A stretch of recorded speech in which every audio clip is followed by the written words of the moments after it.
नमस्कार, मैं ज्योति बाला आज आपके सामने कक्षा 7वीं की पुस्तक वसंत भाग 2 का पाठ मिठाई वाला लेकर प्रस्तुत हुई हूँ।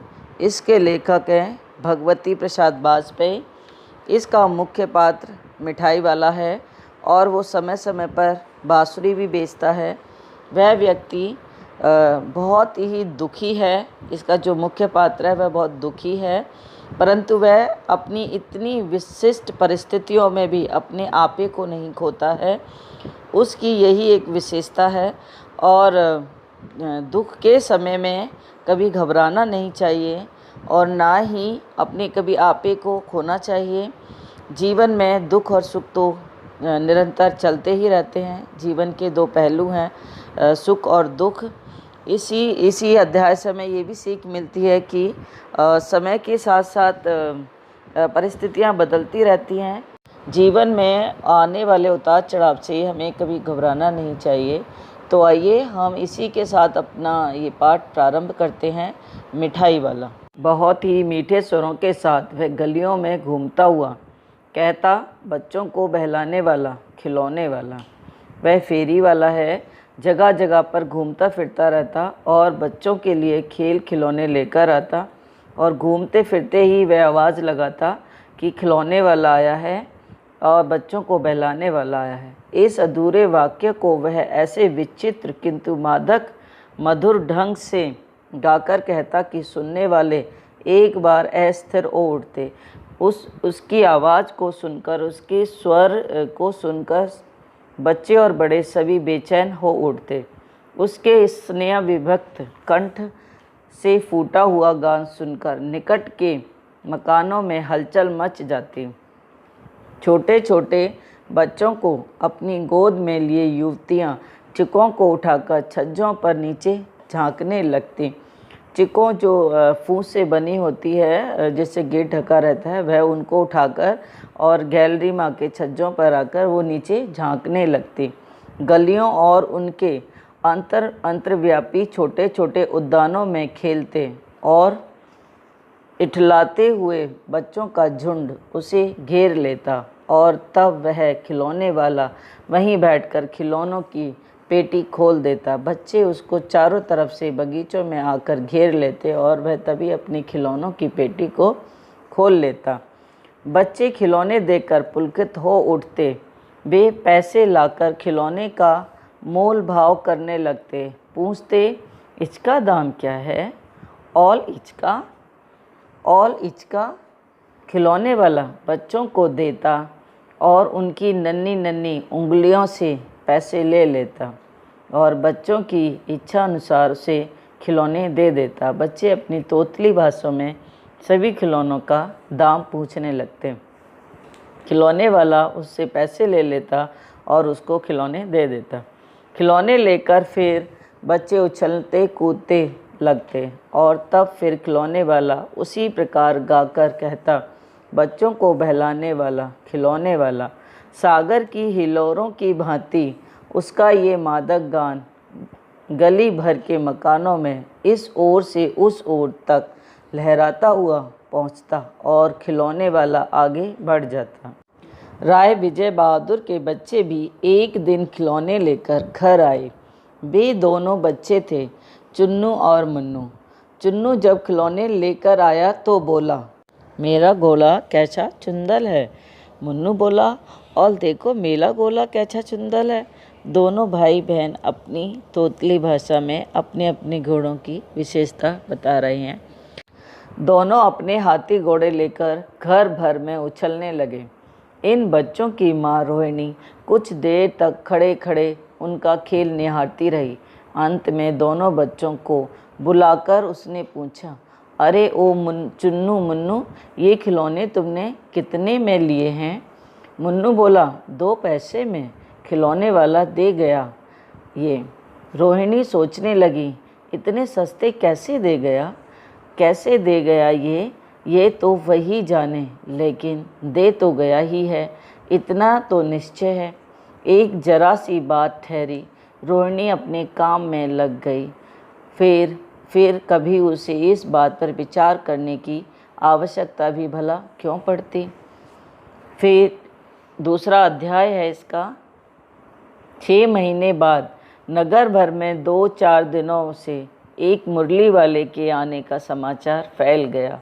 लोग कहने लगे, भाई वाह, मुरली बजाने में वह एक ही उस्ताद है। मुरली बजा बजा कर, गाना सुनाकर वह मुरली बेचता भी है, सो भी 2-2 पैसे में। भला इसमें उसे क्या मिलता होगा? मेहनत भी तो ना आती होगी। ये सभी व्यक्ति आपस में बातचीत कर रहे हैं कि मुरली इतनी सस्ती वह देता है, 2-2 पैसे में मुरली देता है, तो उसको क्या मिलता होगा? क्या वह कमाता भी होगा कुछ? मेहनत भी शायद उसको वसूल ना होती होगी। एक व्यक्ति ने पूछ लिया, कैसा है वह मुरली वाला? मैंने तो उसे नहीं देखा। उत्तर मिला, उम्र तो उसकी अभी अधिक ना होगी, यही 30-32 का होगा। दुबला पतला गोरा युवक है, बीकानेरी रंगीन साफ़ा बांधता है, साफ़ा पगड़ी पहनता है, बीकानेरी रंगीन कलर की जयपुरी पगड़ी पहनता है।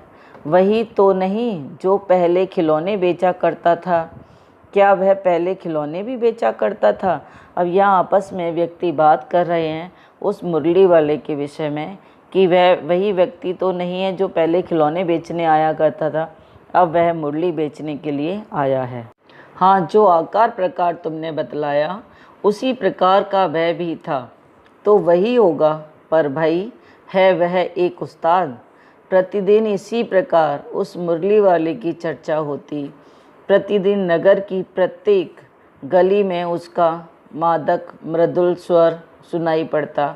बच्चों को बहलाने वाला मुरलिया वाला। रोहिणी ने भी मुरली वाले का ये स्वर सुना। तुरंत ही उसे खिलौने वाले का स्मरण हो आया। स्मरण मतलब उसको जो खिलौने बेचता था उसकी याद आने लगी। उसने मन ही मन कहा, खिलौने वाला भी इसी तरह गा गा कर खिलौने बेचा करता था। रोहिणी उठकर अपने पति विजय बाबू के पास गई। जरा उस मुरली वाले को बुलाओ तो चुन्नू मुन्नू के लिए ले लूं। क्या पता ये फिर इधर उधर आए ना आए। वे भी जान पड़ता है पार्क में खेलने निकल गए हैं। बच्चों को याद करते हुए कहती है कि शायद चुन्नू मुन्नू पार्क में चले गए हैं, वो यहाँ पर नहीं हैं, और हो सकता है ये अभी इधर है, फिर बाद में वो इधर ना आए। विजय बाबू एक समाचार पत्र पढ़ रहे थे। उसी तरह उसे लिए हुए वे दरवाजे पर आकर मुरली वाले से बोले, क्यों भाई, किस तरह देते हो ये मुरली? विजय बाबू न्यूज़पेपर पढ़ रहे थे और न्यूज़पेपर को हाथ में ही लिए हुए वो दरवाजे पर आते हैं और मुरली वाले से मुरली का भाव पूछने लगते हैं। उसी समय वहाँ बच्चों की टोली आ खड़ी होती है। किसी की टोपी गली में गिर पड़ी, किसी का जूता पार्क में ही छूट गया और किसी की सूथनी मतलब उसका पजामा ही ढीली होकर लटक आई है। इस तरह दौड़ते हाँफते हुए बच्चों का झुंड आ पहुंचा। एक स्वर से सब बोल उठे, हम भी लेंदे मुरली, और हम भी लेंदे मुरली। वह तोतली भाषा में बोल रहे हैं और सभी बच्चे कह रहे हैं कि हमें भी मुरली चाहिए। मुरली वाला हर्ष गदगद हो उठा, बोला, सभी को देंगे भैया, लेकिन जरा रुको, ठहरो, एक एक को देने दो। अभी इतनी जल्दी हम कहीं लौटे थोड़े ही जाएंगे। बेचने तो आए ही हैं, और है भी इस समय मेरे पास 1-2 नहीं, पूरे 57। हाँ बाबूजी। तभी मुरली वाला विजय बाबूजी से पूछता है और कहता है, हाँ बाबूजी, क्या पूछा था आपने? कितने में दी हैं? दी तो वैसे 3-3 पैसे के हिसाब से हैं, पर आपको 2-2 पैसे में ही दे दूँगा। विजय बाबू भीतर बाहर दोनों रूपों में मुस्करा दिए। मन ही मन कहने लगे, कैसा है, देता तो सबको इसी भाव से है, पर मुझ पर उल्टा एहसान लाद रहा है। फिर बोले, तुम लोगों की झूठ बोलने की आदत होती है, देते होगे सभी को 2-2 पैसों में, पर एहसान का बोझ मेरे ही ऊपर लाद रहे हो। अब विजय बाबू को जब उसने मुरली का रेट बताया, उसका पैसा बताया कि 3-3 रुपए में दी हैं, परंतु मैं आपको 2-2 रुपए में दे दूँगा। तो विजय बाबू को उस पर थोड़ा सा गुस्सा आया और वह कहने मन ही मन सोचने लगे कि एहसान मेरे ऊपर लाद रहा है, मतलब मुझे फ़ायदा कराने कह रहा है कि तुम्हें फ़ायदा करा रहा हूँ, पर सभी को 2-2 पैसे में देता होगा। तो मुरली वाले के ऊपर उनको विश्वास नहीं हुआ। मुरली वाला एकदम अप्रभावित हो उठा, बोला, आपको क्या पता बाबूजी कि इसकी असली लागत क्या है?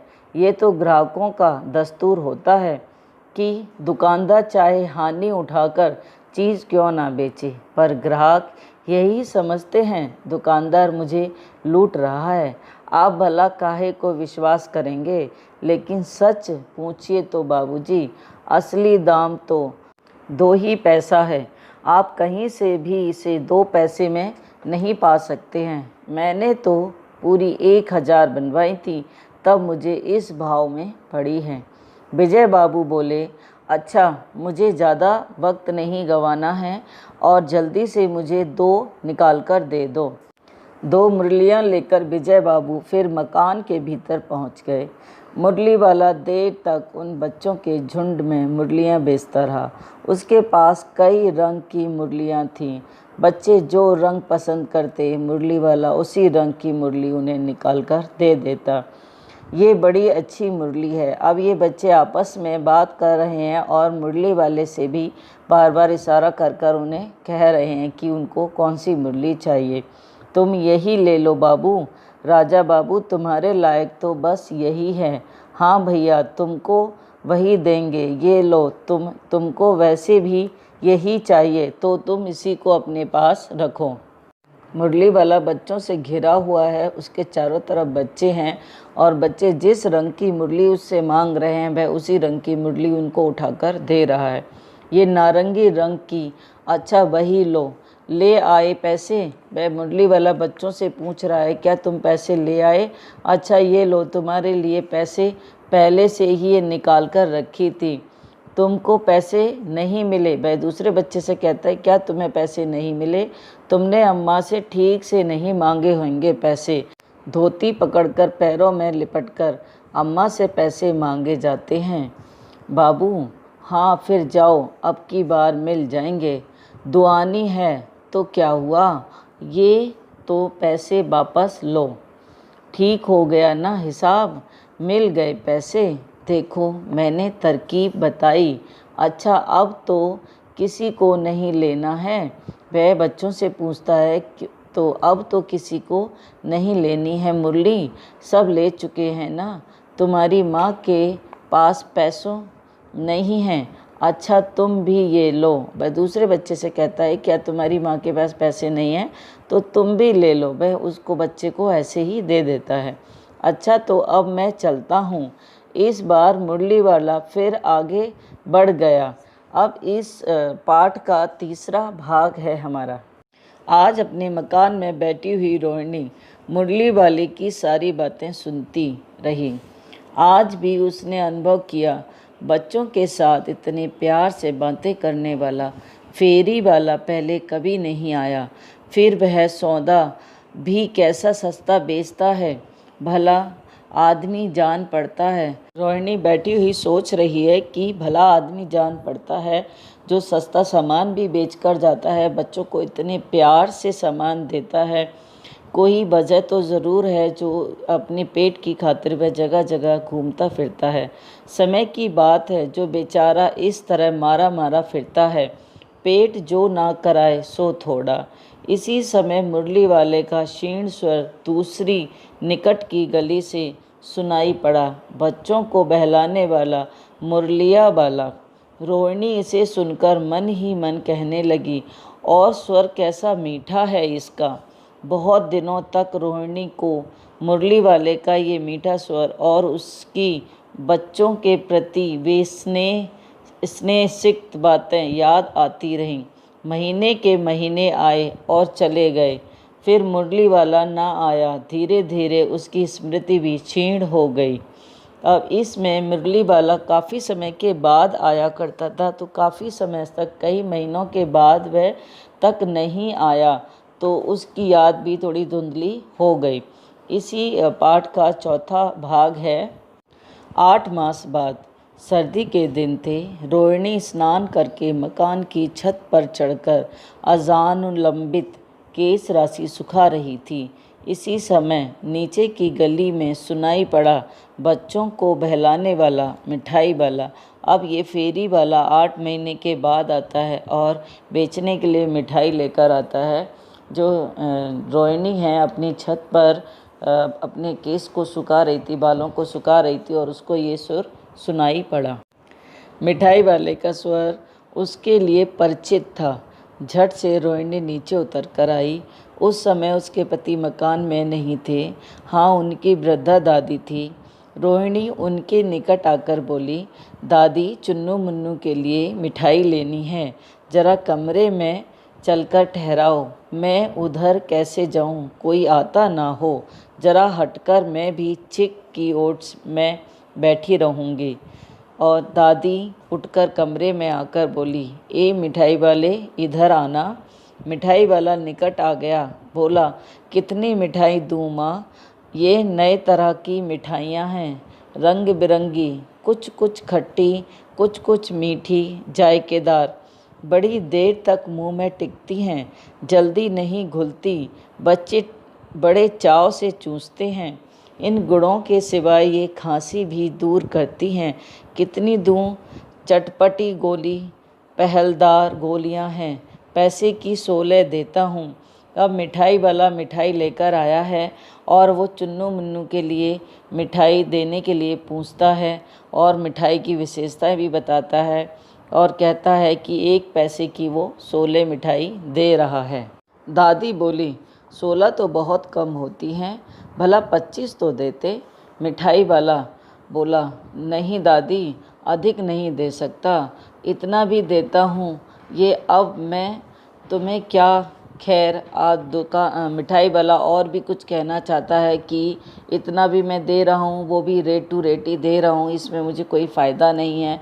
परंतु वो कहता है, खैर मैं अधिक ना दे सकूँगा। रोहिणी दादी के पास ही थी। बोली, दादी फिर भी काफ़ी सस्ता दे रहा है, 4 पैसे की ले लो, ये पैसे रहे। अब रोहिणी ने दादी को पैसे दे दिए निकाल कर और कहा, 4 पैसे की ले लो। मिठाई वाला मिठाइयाँ गिनने लगा। 4 पैसे देते हुए दादी कहती है कि लो, 4 पैसे की ही दे दो। अच्छा, 25 नहीं सही, 20 ही दो। अरे हाँ, मैं बूढ़ी हुई, मोल भाव अब मुझे ज़्यादा करना आता भी नहीं। कहते हुए दादी के पपोले मुंह से जरा सी मुस्कुराहट फूट निकली। रोहिणी ने दादी से कहा, दादी, इससे पूछो, तुम इस शहर में और कभी भी आए थे या पहली बार आए हो? यहाँ के निवासी तो तुम हो नहीं। दादी ने इस कथन को दोहराने की चेष्टा की, मतलब कोशिश की, परंतु मिठाई वाले ने उत्तर दिया, पहली बार नहीं आया, और भी कई बार आ चुका हूँ। रोहिणी चिक की आड़ ही से बोली, पहले यही मिठाइयाँ बेचते हुए आए थे या और कुछ चीज़ भी लेकर आए थे? मिठाई वाला हर्ष, संचय और विस्मय आदि भावों में डूबकर बोला, इससे पहले मुरली लेकर आया था और उससे भी पहले खिलौने लेकर आया। अब यहाँ पर मिठाई वाला कुछ हर्ष के भाव से, कुछ संचय के भाव से, कुछ सरप्राइज़ होते हुए कहने लगा कि पहली बार नहीं आया, कई बार आ चुका हूँ। वह अलग अलग चीज़ें भी उनको गिनवाता है। रोहिणी का अनुमान ठीक निकला। अब तो वह उससे और भी कुछ बातें पूछने के लिए अस्थैरोची बेचैन हो उठी। वह बोली, इन व्यवसायों में भला तुम्हें क्या मिलता होगा? वह बोला, मिलता भला क्या है, यही खाने भर को मिल जाता है, कभी नहीं भी मिलता है, पर हाँ, संतोष, धीरज और कभी कभी असीम सुख ज़रूर मिलता है, और यही मैं चाहता भी हूँ। वह मिठाई वाला खुशी चाहता था, बच्चों के साथ हिल मिल कर वह खुश रहना चाहता था। इसलिए वह उसको बताता है कि बचत तो ज़्यादा नहीं होती। रोहिणी मिठाई वाले के बारे में कुछ और भी जानना चाहती है, सो उससे वह उसके बारे में पूछती है। सो कैसे, वह भी बताओ। अब व्यर्थ उन बातों की क्यों चर्चा करूं, उन्हें आप जाने ही दें। उन बातों को सुनकर आपको दुख ही होगा। जब इतना बताया है तब और भी बता दो। मैं बहुत उत्सुक हूँ, तुम्हारा हर्जा ना होगा, मिठाई मैं और भी ले लूँगी। यहाँ पर रोहिणी उसको कहती है कि और भी अपने बारे में बताओ, तुम्हारा नुकसान नहीं होगा, मैं और मिठाई तुमसे ले लूँगी। अतिशय गंभीरता के साथ मिठाई वाले ने कहा। अब बताते हुए मिठाई वाले का स्वर थोड़ा सा गंभीर हो गया और उसने गंभीर स्वर में कहा, मैं भी अपने नगर का एक प्रतिष्ठित आदमी था। मकान, व्यवसाय, गाड़ी, घोड़े, नौकर, चाकर सभी कुछ था मेरे पास। स्त्री भी थी, 2 छोटे छोटे बच्चे भी थे। मेरा वह सोने का संसार था। बाहर संपत्ति का वैभव था, भीतर सांसारिक सुख था। स्त्री सुंदर थी, मेरी प्राणों से प्यारी थी। बच्चे ऐसे सुंदर थे जैसे सोने के सजीव खिलौने हों। उनकी अटकेलियों के मारे घर में कोलाहल मचा रहता था। वे हमेशा ही खेल कूद करते थे, इससे घर का माहौल भी बहुत खुशनुमा बना रहता था। समय की गति, विधाता की लीला, अब कोई नहीं है। दादी, प्राण निकाले नहीं निकले, इसलिए अपने उन बच्चों की खोज में निकला हूँ। वे सब अंत में होंगे तो यहीं कहीं, आखिर कहीं ना कहीं जन्मे ही होंगे। उस तरह रहता तो घुल घुल कर मरता, इस तरह सुख संतोष के साथ मरूंगा। इस तरह के जीवन में कभी कभी अपने उन बच्चों की एक झलक सी मिल जाती है। ऐसा जान पड़ता है जैसे वे इन्हीं में उछल कूद रहे हों, हंस खेल रहे हों। पैसे की कमी थोड़े ही है मुझे, आपकी दया से पैसे तो काफ़ी हैं। जो नहीं है सो इस तरह से पाना चाहता हूँ। रोहिणी ने अब मिठाई वाले की ओर देखा। उसकी आंखें आंसुओं से तर थीं, भीगी हुई थीं। इसी समय चुन्नू मुन्नू आ गए। रोहिणी से लिपटकर उसका आंचल पकड़कर बोले, अम्मा मिठाई। उन्हें भी मिठाई चाहिए थी। मुझसे ले लो। ये कहकर तत्काल कागज़ की 2 पुड़ियाँ मिठाइयों से भरी मिठाई वाले ने चुन्नू और मुन्नू को दे दी। रोहिणी ने भीतर से पैसे फेंक दिए। मिठाई वाले ने मिठाई से भरी हुई पेटी को उठा लिया और कहा, अब इस बार ये पैसे मैं नहीं लूँगा। दादी बोली, अरे अरे, ना ना, अपने पैसे लिए जा भाई। तब तक आगे फिर सुनाई पड़ा उसी प्रकार मादक मृदुल स्वर में बच्चों को बहलाने वाला मिठाई वाला। इस तरह से मिठाई वाले का भी एक सुखी परिवार था। उसके 2 बच्चे थे, बीवी थी, घर, नौकर चाकर, व्यवसाय सब कुछ उसके पास था। किसी कारण बस और उसका परिवार नष्ट हो गया, जिससे वो बहुत अकेला रह गया। और परिवार के जाने के बाद व्यक्ति को जीना तो पड़ता ही है। और मिठाई वाला भी कहता है कि वह भी नहीं जीना चाहता था, परंतु वह नहीं मर सका और प्राण उसके निकाले भी नहीं निकले। इसलिए वह समय समय पर ये खिलौने बेचता है, मिठाई बेचता है और बच्चों को नई नई चीज़ें लाकर देता है। वह सोचता है कि मैं इस तरीके से अपने बच्चों को ही खिला रहा हूँ। वह सोचता है कि उसके बच्चों ने भी कहीं ना कहीं तो जन्म लिया ही होगा। ये सब खाकर उसको ये सब देखकर बहुत सुख प्राप्त होता है, संतुष्टि होती है, इसलिए वह ये सामान बेचता है। तो ये अध्याय आपको अच्छे से समझ आ गया होगा। और अगर कुछ समझ नहीं आता है तो मुझे कमेंट्स बॉक्स में बताएं। धन्यवाद।